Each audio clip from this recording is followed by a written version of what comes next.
The UAE has spent 4 decades and tens of billions of dollars building one of the most sophisticated integrated air defense networks on the planet. And on February 28, 2026, that investment faced its ultimate test that morning. The United States and Israel launched coordinated airstrikes against Iranian nuclear and military facilities.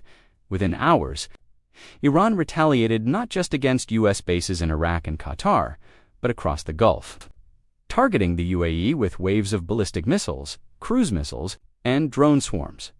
What Iran encountered was a 6-layer defensive architecture, a tightly networked shield combining American, South Korean, Russian, and Israeli technology, each layer optimized for a specific threat envelope. At the top tier sits THAAD, Terminal High Altitude Area Defense, the UAE's most advanced ground-based system, designed to engage ballistic missiles during their terminal descent phase. THAAD uses hit-to-kill technology to destroy threats at altitudes up to 150 kilometers and ranges beyond 200 kilometers. It doesn't carry an explosive warhead. It wins by pure kinetic impact, turning incoming missiles into harmless debris high above populated areas. Just below THAAD operates the MIM-104 Patriot PAC-3. The PAC-3 variant uses advanced active radar seekers and hit-to-kill interceptors to engage tactical ballistic missiles, cruise missiles, and aircraft at medium to high altitudes. It's the backbone of the UAE's mid-tier defense, catching threats that slip past or fall below Saud's engagement envelope.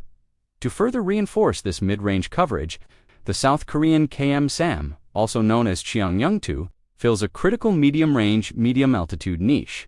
With high mobility and rapid reaction times, it handles maneuvering threats like low trajectory, ballistic missiles, or fast-moving aircraft that require flexibility between the high-tier and point defense layers. While not specifically optimized for ultra-low cruise missiles, its active radar and command guidance make it highly effective against complex multi-axis attacks for threats that still manage to penetrate deeper. The Russian-made Pantsir S-1 serves as a point defense system, combining twin 30mm rapid-fire cannons with short-range surface-to-air missiles. It targets low-flying cruise missiles, loitering munitions, and drone swarms at ranges under 20 kilometers. Its strength is reaction speed and the ability to handle saturation, protecting critical nodes like airbases, ports, and government districts, adding another layer to this short to medium-range defense. Israeli Barak and Spider systems add another short to medium-range tier. These mobile radar-guided interceptors engage pop-up threats, low-altitude cruise missiles, and precision-guided munitions, providing redundancy and flexibility across the UAE's infrastructure. Finally, the UAE deploys FS-LIDS systems designed to counter drone swarms using electronic warfare, kinetic interceptors, and directed energy, complementing these ground systems. UAE F-16s armed with AIM-120 AMRAAM missiles patrol the skies, providing an active mobile layer against aerial threats that evade ground-based defenses.